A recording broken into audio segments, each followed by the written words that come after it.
अब आज देखेंगे कुंभ लग्न के लिए, ठीक है। कुंभ लग्न मतलब कि फर्स्ट हाउस में यदि 11 नंबर लिखा हुआ है, मतलब 11 नंबर, ठीक है, तो उसे कुंभ राशि का लग्न कहा जा सकता है। Sit over here. ओके। कुंभ राशि में जन्म जातक जो रहेगा उसका शरीर लंबा रहेगा और क्षीणकाय होता है। लंबा और क्षीणकाय मतलब जैसे मकर में था, वो भी शनि की राशि थी, अपनी स्वराशि थी। ये भी कुंभ है, इसमें भी शनि है, इसमें भी वायु है, इसलिए लंबा होगा, थोड़ा लंबाई उसकी ज्यादा रहती है और क्षीणकाय होता है, बहुत दुबला पतला रहेगा, ठीक है। उसकी मुखाकृति मतलब उसका मुखमंडल बहुत ही मोहक रहता है। होठ और कपोल उसके बहुत सुंदर होंगे, मतलब लिप्स उसके बहुत सुंदर होते हैं, और कपोल, ये अब यहाँ पे कपोल जो है ये समझ लेना, ठीक है। वो जो फोरहेड है बहुत सुंदर होता है। विचारधारा उसकी दार्शनिक रहेगी, एकदम फिलोसोफर टाइप का, बोलने में बहुत अट्रैक्टिव रहेगा, ठीक है। दूसरों की सहायता करके ऐसा जातक बहुत प्रसन्न होता है, जैसे मकर रहते हैं। देखो शनि जो है ना, शनि कर्म पे ज्यादा ध्यान देता है, मतलब आप कर्म जितना करेंगे उतना अच्छा रहेगा उनके लिए, ठीक है। और फिजिकल वर्क पे और ज्यादा ध्यान देते हैं, वायु है, ठीक। तो इसलिए मकर की राशि, मकर का जो रहता है वो भी, और कुंभ दोनों ही शनि से बिलोंग करेंगे। और दोनों में ही ये चीज है कि जब तो किसी की सहायता कर देते हैं तो बहुत प्रसन्न होते हैं, बहुत अच्छा सा खुश होते हैं वो, मतलब वो पर्सन भी जो शनि से बिलोंग कर रहे हैं, कुंभ और मकर राशि से, और शनि भी उनसे बहुत प्रसन्न होते हैं, ठीक है। उनकी स्मरण शक्ति प्रबल होती है और मानसिक शक्ति का वह धनी होता है। माइंड इतना फास्ट उनका वर्क करता है। मैंने हमेशा कहा हुआ है कि वात और पित्त और कफ तीनों में पांडित्य जो है वो पित्त में है। कफ स्टैग्नेशन पावर अच्छी है, स्टैग्नेशन पावर मतलब कि उसको स्मरण शक्ति बहुत अच्छी रहेगी। वायु जो है एट द टाइम क्या बोलना है, कब उस स्मरण शक्ति का उपयोग करना है, जो चीजें आपने ज्ञान रखा हुआ है उसका कब उपयोग करना है, ये काम जो है वो वायु करने वाला है। और वायु बिलोंग करता है शनि से, ठीक है। तो इसलिए इनकी स्मरण शक्ति भी कुंभ वालों की बहुत अच्छी होगी, जो कुंभ लग्न के होंगे। उनकी मानसिक शक्ति भी बहुत अच्छी होती है, वो एकदम रिच होंगे उस चीज से। खरी खरी कह देने में वो बिल्कुल हिचकता नहीं है, ऐसा इंसान। मतलब अगर तुम खराब हो तो तुम्हारे मुंह पे खराब बोलना है उसे, ठीक है। ऐसा करते समय देश काल परिस्थिति का भी ध्यान नहीं रखता है कि किसके सामने क्या बोलना है। लोग कहते हैं ना कि अंधे को अंधा कह दो तो खराब लगता है, लेकिन इनको ये भी खराब नहीं लगता है। वो जैसा है जो है वही सामने मुंह पे बोल देते हैं, ठीक है।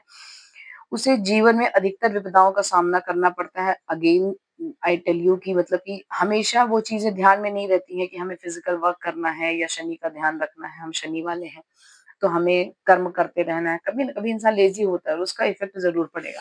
तो विपदाएं इनके पास में अक्सर आती रहेंगी, ठीक है, क्योंकि वायु भी है तो हमेशा भूलने वाला वह रहेगा कि उसको क्या करना था, ठीक है। स्मरण शक्ति डेफिनेटली अच्छी है, पर वो डिस्ट्रैक्शन भी है क्योंकि वायु है, ठीक है। संघर्ष रहित हो रहने से ही उसका भविष्य बनता है। सॉरी, संघर्षरत रहने पर ही उसका भविष्य बनेगा। अगर वो लड़ाई झगड़ा, मतलब संघर्ष इन द सेंस हमेशा झगड़ा लड़ाई नहीं करनी है, मतलब अगर उसके लाइफ में अप डाउन्स होते रहेंगे, जितना संघर्ष रहेगा उतना ही उसका भविष्य अच्छा होता रहेगा, ठीक है। कठिन से कठिन विपत्ति में ऐसा जातक विचलित नहीं होता है, कभी भी वो डिस्ट्रैक्ट नहीं होंगे। कठिन से कठिन परिस्थिति में भी ये छोड़ के भागने वाली हालत नहीं रहती है कि हम ये नहीं कर पाएंगे भैया, सब कुछ करना है उन्हें, ठीक है। और छोटी से छोटी, बड़ी से बड़ी चीज जो भी विपदाएं आती है उसको झेलने की उनमें शक्ति भी रहती है। दाम्पत्य जीवन उनका बहुत साधारण होता है, बहुत ही इजिली गोइंग रहता है, मतलब एकदम नॉर्मली ही रहेगा उनका। बहुत ज्यादा हाई और बहुत ज्यादा लो झगड़े वगैरह भी नहीं होते थे। ऐसा जातक कल्पनाशील, भावुक और महत्वाकांक्षी होता है।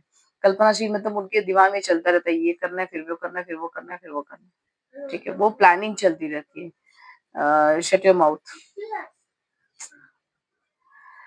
और भावुक होता है, बहुत ज्यादा इमोशनल भी होंगे ये लोग, बहुत जल्दी रोने गाने वाले लोग भी रहते हैं, ठीक है। महत्वाकांक्षी होता है, कुछ कर दिखाने की हमेशा धुनक इसमें रहती ही है, किंतु उसकी महत्वाकांक्षाएं बहुत कम पूरी हो पाती है। जो वो चाहता है वो पूरा होना ही है, ये कंफर्म नहीं होता। क्यों? अगर वो पूरा होता रहता तो संघर्ष किस बात का, है ना। संघर्ष उसके जीवन में लगा रहेगा, इसलिए उसकी वो सारी महत्वाकांक्षाएं, जो भी कुछ सोचता है वो कंप्लीटली पूरा नहीं होगा। ऐसा जातक एकांत प्रिय होता है, आवश्यकता पड़ने पर ही कोई कार्य करता है।